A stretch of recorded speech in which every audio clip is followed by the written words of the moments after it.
Hey everyone, Sam here, otherwise known as FPL Pricey, and with 4 free transfers to use, today I'm going to run you through all of my early plans for transfers ahead of Game Week 12. Welcome back to another video. Hopefully you're all enjoying the start of the final international break before we hit the really busy, congested period of the FPL season. Honestly, I love it once we get this last international break out of the way. I think it's my favourite part of the season. Games come thick and fast. We've got to make our transfers quickly, and we've got to make sure we've got our plans in place. If you did enjoy today's video, I would really appreciate it if you could leave a like and, importantly, hit subscribe to the channel, especially because I think I'm about 140 subscribers away from 5,000. Now, I really wanted to hit that target before we got to 2026. I'm so close, and if you could help me out, that would mean the world to me. I suppose we should talk about Game Week 11 very briefly because it will set up my thinking for Game Week 12. I did bench boost. I hit 52 points, which honestly, if someone told me I only got 52 points from 15 players, I would have been pretty disgusted with myself. And my bench boost only actually scored 6 points. So I think we can chalk that off as a bit of a failure, but I'm not going to lose any sleep over it. It's still 6 extra points, and a good bench boost I would have had at anything north of 10 points. So I'm probably 4 to maybe 8 points shy of where I'd want to be on the bench boost, but that's fine. We can make that back with a couple of returns elsewhere. And in fairness, I did still get a pretty healthy green arrow. So I went up from 950k to 626k with only 4 returners out of my 15 players. That was Saka, who really did the business for me. That really got me out of the gutter with 12 points from him. And all of my forwards got a goal. Now, obviously, I've got 2 penalty misses in there, Haaland and Semenyo, which makes it 4 penalty misses for my team this season, with 2 previously from Bruno Fernandes as well. Do drop a comment below if you're also matching me on 4 penalty misses. I do feel a little bit unfortunate, but I know a lot of us are also in the same boat there. João Pedro returned again, so very happy with him. And Voltemada got a, let's say, questionable assist, but I'm pretty sure he touched it, so I will absolutely take that and run. All 3 of my forwards returned. I was really weighing up whether or not to take 2 transfers to get in Mateta. I'm actually quite glad I didn't do that this game week because the forwards that I would have lost all outscored him. Elsewhere, I had no returns from any of my defenders or my goalkeepers. I suppose you can count the save point from Pope, maybe the DEFCON from Anderson or Senesi, but honestly, it was a bit of a car crash game week. But I still came out of it with a green arrow, and that is absolutely fine by me. I've also rolled my transfers again, so I've got 4 free transfers going into Game Week 12.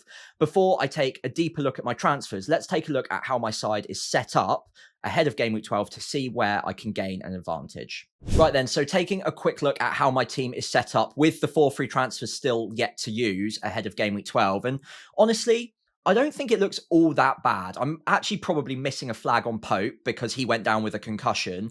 I do expect him to be back by Game Week 12 because the concussion protocols don't usually take that long to clear, but he is maybe a little bit of a question mark. Either way, it's a bad fixture against Man City at home. Dubravka's not got much better on the bench against Chelsea. I'm not sure it's worth a transfer, but it might be an issue that I might want to solve ahead of Game Week 12, especially with 4 free transfers to use. I'm setting up in a 4-4-2, so my 4 in the back line would be my double Arsenal defence. Although I don't love the Spurs fixture, Arsenal have been so good defensively. Even against Sunderland, they only put up, or conceded, 0.45 XG. So still very tight at the back. And I just don't have any questions whatsoever about those 2 starting right now. So I think they'll be fine. Senesi and Anderson both with pretty good home games. Both of them conceded plenty of goals in Game Week 11, but at home, they're much better defences. I expect better from them against weaker opponents as well. Although it must be said, Sunderland are no slouches. So that might be a bit of a questionable one, whether or not I want to start Anderson, especially if I can make upgrades elsewhere. So it's not Voltemada first on my bench. Moving into my midfield, Saka currently has the vice captaincy on him, although there is going to be questions over who I do end up captaining this week. I'm not locked in by any means. My bust team has Haaland as captain, but we'll discuss that later on this game week. And then outside of that, Semenyo has been frustrating, but good fixtures. I'm not going to get rid of him yet.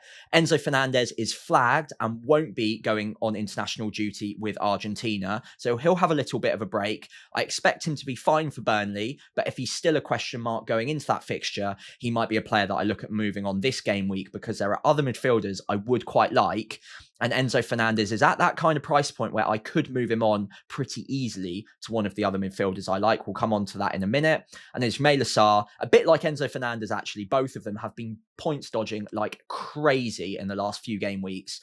I do feel unlucky not to have got anything from them, but players do go through these periods where everything they touch turns to gold, and then equally periods where they just can't hit a barn door all of a sudden. I do feel more unfortunate, especially with Sarr, because he is actually in very good goal scoring form, just not in the Premier League. And every other competition, he's bagging goals for fun, just not in the league. But good fixtures to come for Crystal Palace. He's going nowhere right now.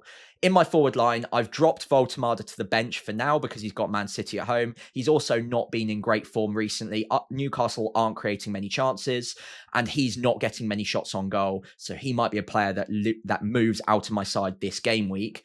Up front, I currently have Erling Haaland, not going anywhere. Then João Pedro is the other one where I've been pretty pleased with the returns in the last 2 game weeks, but aside from the Spurs game, he hasn't been getting many shots on goal, and there are other forwards I would prefer over him. He's got a great fixture against Burnley this game week, but he is on international duty before then.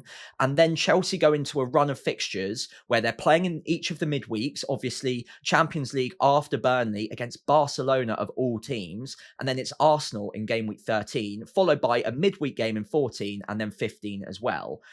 I would not be massively surprised to see reduced minutes or some rotation for Chelsea. And with João Pedro, who himself has been managing a bit of an injury, am I overthinking it, or is there a possibility that Burnley game could be an opportunity to rest him up for some very important games to come? I don't know. But what I do know is there are other strikers that I would prefer over him for the long term. So am I willing to sacrifice him ahead of a good game week just to get it done, reshape my 11 a little bit? And obviously I don't have bench boost left to play now, so I can downgrade a striker and use those funds elsewhere. That is definitely a possibility that I am considering. And I never want to hold on to a player just for one game week. I prefer looking at players for the longer term. And I think there are 2 strikers that are really standing out right now that are just much better picks than João Pedro over the medium to long term. So that's my 11. Let's have a look at my transfer plans, and I'm probably going to freestyle it a little bit this time rather than my nice looking graphics because there are so many combinations that I want to run through for you. Right then, so as I mentioned, I'm probably going to freehand this a little bit because there are so many different combinations of transfers that I like the look of with 4 free transfers. It doesn't mean I necessarily need to do anything though, because looking at my side, it is potentially a team that could be rolled out in game week 12 without needing to make another transfer. I can bench Voltemada against City. I can play a 4-4-2. It actually looks pretty solid to me. However, with game week 16 coming soon, where we'll get our 5 free transfers no matter what, I think we are at a period in the FPL season where we can be a bit more aggressive with transfers. And whilst one of my favourite sayings in FPL is it's not about the players you don't have, it's about the players you do have, there are now a number of players that I don't have that I feel break that rule slightly for me. There are always exceptions to any rule, but there are a few that I really like the look of that are rising in ownership that I think could be really powerful, especially with the fixtures that they've got coming over this next little period. 2 strikers, Thiago and Mateta, both look fantastic with good fixtures to come, both putting up good underlying numbers. I don't currently have either of them. In midfield, the 2 Man United boys, Mbeumo and Bruno, take your pick. I'm pretty on the fence about which one I prefer, but Bruno would save a transfer later on down the line because Mbeumo goes to African Cup of Nations. I like both of them with fantastic fixtures to come. And then we've also got to consider Liverpool. Now, Liverpool haven't been in great nick recently, but the fixtures that they've got coming, and I'll just use Salah as an example here, Forest, West Ham, Sunderland, Leeds, Brighton, and then it extends during the period in which Salah will be off at AFCON to Wolves, Leeds, Fulham as well. So it's a great fixture run. Is now the time to jump on them ahead of, hopefully, a turn in form, because fixtures do, not always, but they do tend to bring form with it, especially for the better Premier League clubs, and Liverpool are undoubtedly one of those. The question is, which Liverpool players, if any, do you want? I made a video on this yesterday, so do go check that out for my thoughts at length. But right now, I think I've whittled it down to the players I'm at least slightly interested in being Szoboszlai, Van Dijk, and maybe at a stretch, Alisson. Now, Alisson's a weird one, but we think he's going to be fit for game week 12. That was certainly the date that Slot had put in the diary for him to come back for. And he's about to drop to 5.3 million. Now, if that happens, he's only a little bit more expensive than Nick Pope in my goal. And I massively prefer Alisson over Pope over the next stretch of fixtures, considering the games that Liverpool have got yet to play. And Newcastle have been pretty appalling, really, defensively recently as well. So I wouldn't mind making that move. Of course, I'd need to find funds elsewhere, but it's also a little bit cheaper than Van Dijk, so it doesn't rip apart my defense to fit in Van Dijk, who's another very expensive defender. Then I've got a decision to make. Do I have Van Dijk alongside my double Arsenal defense or in place of one of them? With Alisson, I can keep my double Arsenal defence. I can keep my cheaper defenders, Anderson, Senesi, Rodon, and I can also have a Liverpool defender coverage in my goal. So I quite like that. Right then, so let's take a look at my transfer plans, probably in ascending order of madness or aggression. Starting off, rolling is not out of the question whatsoever. If João Pedro and Enzo are both fit, and obviously João Pedro should be, Enzo Fernandez is a little bit more of a question mark. It's not a bad side on paper. And if I wanted to be ultra conservative, I probably don't need to make moves. And then it does give me 5 free transfers in game week 13 where there's no doubt about it, I would go on the offensive. I've got double Chelsea against Arsenal. I've got triple Arsenal against Chelsea. A lot of people will be free hitting. I wouldn't have Thiago at that point, who has Burnley. I wouldn't have Mateta, who's still got good fixtures to come. Man United still have good fixtures. Liverpool have good fixtures. I would want to use my free transfers then. But I'm not feeling like that's the best play for me right now. I think I'm probably going to end up making some moves. So next up would be a couple of single free transfer routes. Number one would be Enzo's out for whatever reason, or he's a massive doubt going into game week 12. So I could keep it really simple and move him on to Szoboszlai without having to worry about anything else. I'll just double check I've got the money for that. I'm pretty sure I do. I do indeed. So that's absolutely fine. So Szoboszlai could come in. He's on 4 yellow cards though. So that might give me a little bit of a problem moving forwards. And I quite like Szoboszlai, but I don't think he's an essential player to be bringing in or anything. He's okay on DEFCON. He's not got terrible attacking threat, but it's certainly not amazing. He is playing good minutes, but he's not playing a particularly advanced role. He's on some set pieces, but Salah took a few in game week 11. I think he's good, but I don't know if I need to make that transfer. I don't know if I need him just yet. Maybe by game week 13, I'll have changed my mind. And it is possible that I make that move, but I'm not massively confident on it. So let's put Enzo back in for now. The other move with a single free transfer I could make is basically just kicking it down the road again and setting me up a little bit better to not have to use that same free transfer next week. It does seem a bit pointless, but I could just take Voltemada out, put in Mark Giu, gives me the 3.1 million to spend, and then I can spend that in the future.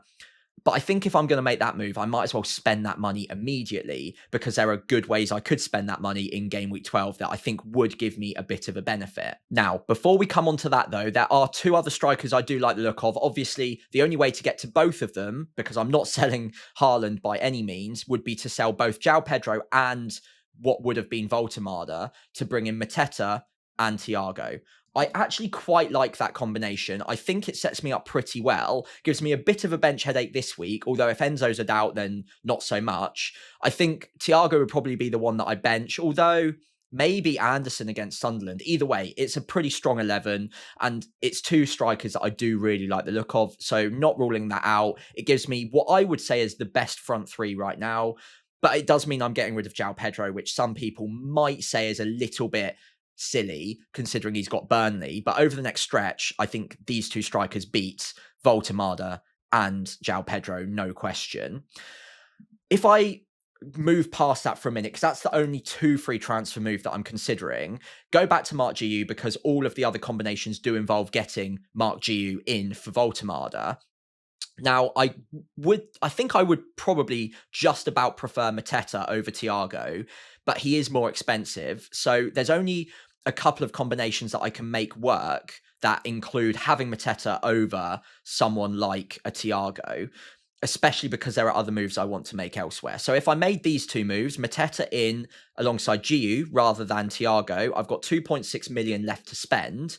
Now, that money can go quite a long way. That could take me from Pope to Alisson. It could also get me Van Dijk immediately if I wanted to for either Anderson, Senesi, or Rodon as well. All three are possible. But I could also look at bringing in another player that I really like the look of, which is either of Mbeumo or Fernandes. Now, sadly, I don't have the money to take Longstaff up, but if Enzo's a doubt, then I could move Enzo on for even as expensive as a Fernandes. Obviously, Mbeumo could go in there as well. But then all of a sudden, I think I've got two of the three players that I most desperately want ahead of this next run in Mateta and Fernandes. It does, however, mean that I've got a little bit less strength on the bench week to week. I've got only Rodon and Longstaff left. Mark GU isn't really a playable option. So I am probably running with a 4-4-2 most game weeks, because now I've only got 6 strong attackers because I've still got Longstaff alongside GU. Now, if I didn't want to do that, but I did want Bruno Fernandes, I'll just reset this game week quickly, although I'm in the wrong system, but that doesn't really matter. Voltemada down to GU does afford a lot, so I think that would be the most likely move there. João Pedro instead of Mateta would be Thiago, which gives me a little bit more money to spend. And then I can actually take Longstaff all the way up to Bruno Fernandes. Of course, again, Mbeumo could apply there, but that could give me an option to play a 4-5-1. It could be a 3-5-2 as well, at probably Anderson on the bench rather than Senesi. But it gives me that little bit more bench depth because I've still got 7 strong attackers rather than 6. I've got GU, but I don't have Longstaff anymore. Gives me an extra couple of penalty takers in Fernandes and Thiago. Removes the Chelsea players ahead of their game removes one Chelsea player ahead of their game against Arsenal, and then Enzo can go next week as well, probably for Szoboszlai potentially. And it obviously gives me that 4th strong defender still that can be basically that rotatable option. Now, most weeks I would have a bit of a battle whether I play a 4-5-1 or a 3-5-2, but it does give me that little bit more bench strength. Now, I think out of all of my options right now, this is probably the one I prefer, but there are a few other combinations I also quite like the look of, including going one step further and being even more aggressive, which would be to take Nick Pope up to Alisson if he's fit for game week 12, which again might seem mad. It might seem like doing a little bit too much with my free transfers, but I don't think Alisson is going to stay as cheap as he is forever. It does give me a cheaper route into the Liverpool defence, and I then wouldn't need Van Dijk quite so much. However, Van Dijk does have defcons. He does have that attacking threat. So would it be a little bit foolish to only go for someone who's basically going to be 2 or 6 points week to week? A bit like Raya, but with not as good a defensive data. So Alisson might not be the play. So if we go back, I think out of all of those combinations, it's the 3 free transfer move, which involves what was it? It was Longstaff out for Bruno. It was Voltemada down to GU, and then João Pedro probably becomes Thiago. Now, I've got the money in the bank to do that. I'm not going to be priced out too much, or too quickly rather. And I think this makes my starting 11 stronger generally week to week. Although this game week, it would be sacrificing João Pedro, who I do like. But I think Fernandes is an upgrade on that. And Thiago later on down the line will be a great pick. It does rule me out of someone like a Mateta though. And that's what's given me the most pause for thought right now. Because I do really like Mateta. I prefer him over Thiago. It's just whether or not the price point works for me. So in a weird way, I almost kind of hope that Enzo is out of contention for game week 12, because then I can do the Fernandes in for Enzo route and I can go for Mateta instead of Thiago. But either way, it would give me only 2 strikers rather than 3. And maybe the combination of having Haaland, Mateta and Thiago works best. But in order for me to do that, I probably can't get to Mbeumo or Fernandes. So my big decision this week is basically centered around, do I think I'm more desperate to get a Man United midfielder in the form of Fernandes or Mbeumo, or am I more desperate to get to Mateta alongside Thiago, or can I go without one of the two? Probably Mateta is the one that would punish me the most, and therefore the big decision is, Do I go for Fernandez or Mbermo, or do I go for the Mateta route? There is one route I like, which gives me both, but it does depend on Enzo being out, which I think is going to be relatively unlikely. Now, as we reach the end of today's video, let me know which transfer plans or routes that you prefer. Maybe I've missed something as well that you can help explain to me, and maybe that will help me out too. And of course, if you've got any questions of your own, do feel free to drop them in the comments below. Hopefully, you've enjoyed my little bit of a rambling video this week because I've got so many different routes. I thought it'd be easier to freestyle it on FPL.team, which, by the way, do go check out. It's a fantastic free tool to use. I'll drop it in the description below. I would highly, highly recommend it. Like I said, hopefully you've enjoyed the video. Leave a like and subscribe to the channel if you have done. And I'll be back in the next couple of days as we'll continue our planning ahead of Game Week 12.